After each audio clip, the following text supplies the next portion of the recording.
자, 오늘은 조건문에 대해서 한번 배워보도록 할게요. 자, 이 조건문에는 자바에서는 크게 두 가지가 있거든요. 첫 번째는 if문, 두 번째는 스위치 케이스 문이라는 게 있어요.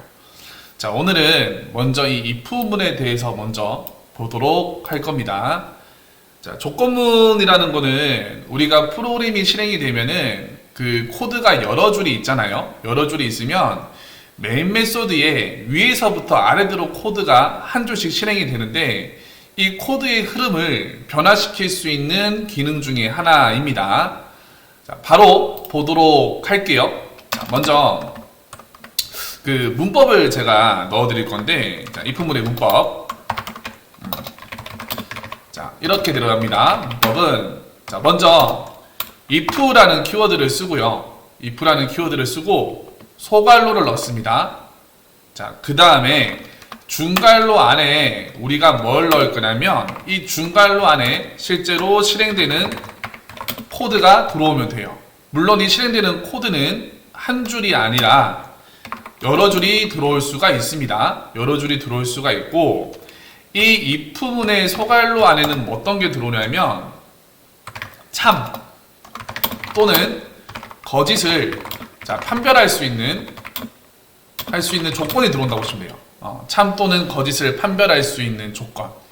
그래서 여기에 들어오는 이 문구는 해석을 했을 때 그렇다, 그렇지 않다, true 혹은 false로 판단할 수 있는 내용이 들어오면 됩니다. 뭐 예를 들어서 뭐 10은 5보다 크다 이런 말들이 있잖아요.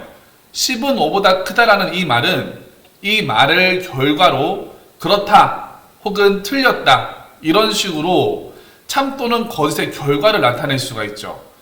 이러한 문구가 이 if문의 괄호 안에 들어오면 되는 겁니다. 자, 그리고 이 조건이 만약에 참일 때 if문 안에 있는 내용이 실행이 되는 거고요. 만약에 if문 안에 있는 이 참 또는 거짓을 판별할 수 있는 조건의 결과가 거짓이다, false다 이럴 경우에는 if문 안에 있는 내용이 전혀 실행이 되질 않습니다. 이게 if문입니다. 한번 예제를 보자고요. 자, 제가 출력으로 이렇게 넣어볼까요? 자, 프로그램 시작이라고 그냥 글자적 출력을 하고, 자, 그런 다음에 마지막에는 프로그램 끝. 자, 이렇게 넣어 놓을게요. 자, 이 상태에서 제가 여기다가 if문을 넣을 건데, 이렇게 해봅시다. 자, 제가 숫자 num을 하나 만들어 줄게요. num을 제가 7로 주겠습니다. 자, num이 7이 있는 상태에서 제가 이렇게 적어 볼게요. if문을 써보겠습니다. 자, if 소괄호 중괄호. 자, 이런 문법입니다.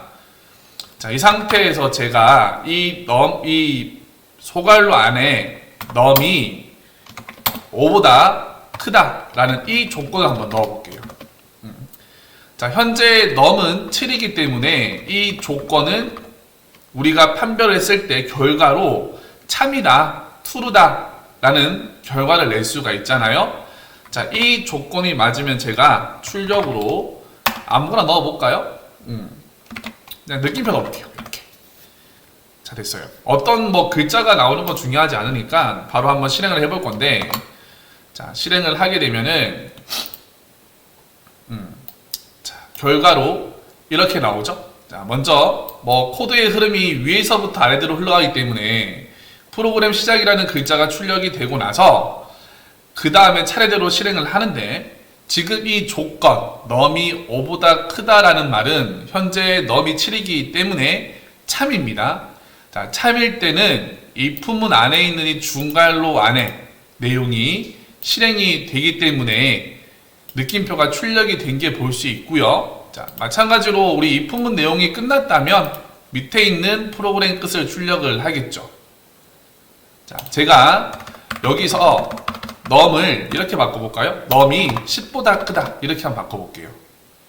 자, 이런 경우는 지금 num이 현재 7이 들어가 있기 때문에 이러한 조건은 맞지 않습니다. 거짓이라는 얘기예요. 자, 이 상태에서 제가 다시 한번 실행을 하면 자, 보시는 것처럼 프로그램 시작과 끝은 출력이 됐지만 if문의 조건 안에 있는 출력은 실행되지 않은 걸 볼 수가 있습니다. 자, 이처럼 if문은 이 조건에 따라서 그 조건 안에 있는 내용이 실행될지 말지에 대해서 우리가 좀 컨트롤을 할 수가 있습니다. 자, 이렇게 들어옵니다. 자, 말씀드린 것처럼 이 if문에 있는 내용은 필요하다면 한 줄만 있는 게 아니라 여러 줄을 쓸 수가 있습니다. 뭐 예를 들어서 다시 이걸 5로 바꿔볼까요? 자, 이렇게 5로 바꿔 놓으면 다시 조건의 결과가 참이 되죠. 자, 실행을 시키면 역시나 if문 안에 있는 모든 내용이 다 실행이 된 것을 여러분들이 확인할 수가 있을 겁니다. 자, 얘가 if문의 가장 기본적인 내용이에요. 그래서 여러분들 먼저 이 if문의 기본적인 문법 있죠? if를 쓰고 소갈로 중갈로 이거 판단하시고, 처음에는 어려운 게 여기에 참 또는 거짓에 해당하는 이 조건문을 코드로 작성하는 게 처음에는 조금 어려울 수 있습니다. 몇 번 연습하다 보면은 그렇게 생각만큼 어렵지는 않을 거예요. 자, 이렇게 들어옵니다. 자, 하나 더 만들어 볼까요? 제가 클래스를 더 만들어서 딴 거로 볼게요. 자, if 테스트 2라고 제가 만들어서 자, 여기에 제가 메인 메소드를 만들고 작업을 한번 해볼게요. 자, 똑같이 제가 num을 주겠습니다. int num에다가 똑같이 이번에 6을 줘볼까요? 6을 주고, 자, 조건을 한번 보겠습니다. 자, 만약에 if 소갈로 중갈로, 자, 이렇게 해볼게요. num이 5보다 크다면 이 조건이 만족한다면 제가 자, 출력으로 간단하게 1을 출력해 볼 겁니다. 1을 출력해 보고, 이 if문은 여러 줄을 쓸 수가 있습니다. 자, 제가 그 다음 줄에다가 조건문을 한 번 더 넣어 볼게요. 만약에 자, num이 1보다 크다면 그때는 제가 출력으로 2를 2번 출력해 보겠습니다. 이렇게. 자, 이 상태로 실행을 하면 먼저 num이 당연히 6이기 때문에 이 조건도 성립이 되고 밑에 있는 조건도 참이 되죠. 이 상태에서 실행을 하면 유추 가능하시죠? 이렇게 나옵니다. 1, 2 둘 다 나오게 됩니다. 자, 조건을 만족하는 if문이 있으면 다 조건을 걸러내고 실행을 합니다. 자, 하나 더 해볼게요. 만약에 제가 여기서 이런 게 있습니다.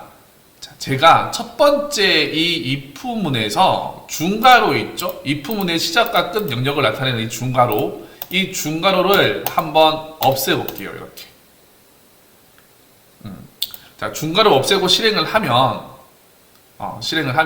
여전히 실행이 잘 됩니다. 자, 제가 지금 말씀드리는 거는 이러한 내용입니다. 자, 만약에 if문 안의 실행 명령어가 하나라면 중괄호를 생략할 수가 있습니다. 이렇게 됩니다.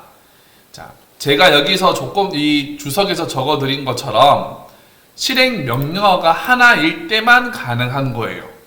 다시 예를 들어서 밑에 있는 이 if문 같은 경우는 실행 명령어가 2개잖아요. 이런 경우는 제가 주석을 만약에 제거를 하죠. 죄송합니다. 주석이 아니라 중괄호를 재석을 하면 오류는 안 납니다. 오류는 안 나는데 여기에 대해서 여러분들이 간과하시면 안 되는 게 있어요. 자, 일단 실행 한번 해볼게요. 이 상태로. 지금 num은 6이고, 자, 이 두 개의 조건이 있는데 실행을 하면 똑같이 1, 2 다 출력이 되죠. 자, 지금 같은 결과를 봤을 때는 여러분들이 어떤 생각이 드냐면 이거 명령어가 2개 있어도 조건이 만족하기 때문에 내용이 지금 잘 실행되는 게 아니냐라고 할 수 있어요.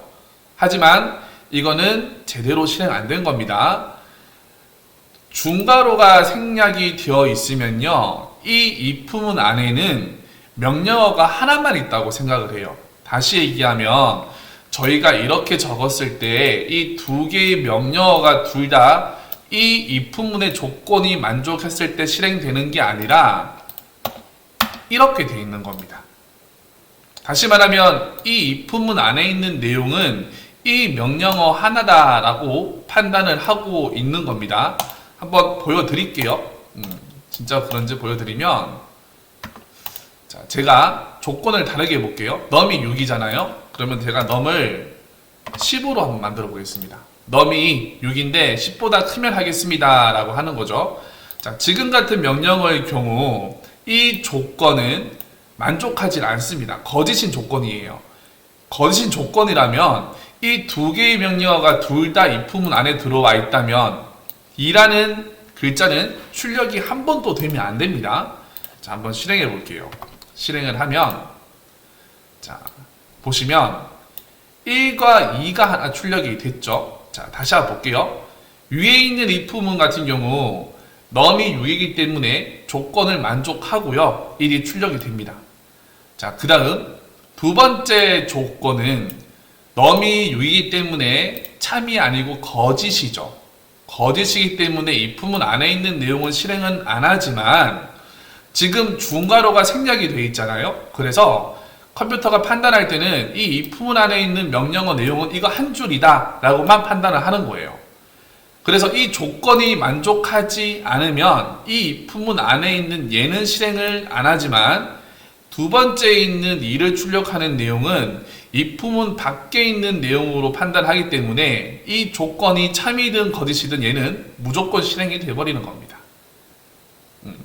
자, 이런 내용이 있습니다. 자, 그래서 일단 이번 시간에는 간단하게 if문에 대한 내용을 설명을 드렸습니다. 먼저 if문에 대한 문법, 그리고 중괄호 안에는, 소괄호 안에는 참 또는 거짓을 판단할 수 있는 조건이 들어오는데 if문에 있는 내용이 만약에 한 줄이라면 중괄호가 생략이 가능하다라는 것.